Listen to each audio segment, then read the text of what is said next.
म्हणजे महाविकास आघाडी शिवसेनेची सीट न चालल्यामुळे आपल्याला 88,000 मतं पडले। अरे वा, 88,000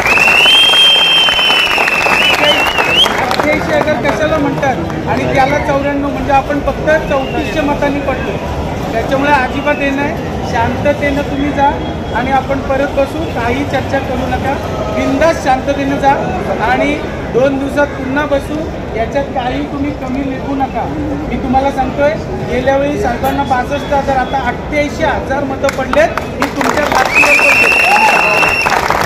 आणि तुम्हाला सांगतो, आपण एकटे लढलोय, थोडे आपल्यासोबत होते काँग्रेस राष्ट्रवादी, असं नाही आहे की नाही, सेना पण होती, पण नेते कोण नव्हते, हा एकटा लढला आणि जिंकला। त्याच्यामुळे अजिबात तुम्ही चिंता करू नका, तुम्ही शांतपणे घरी जा, ठीक आहे? चला।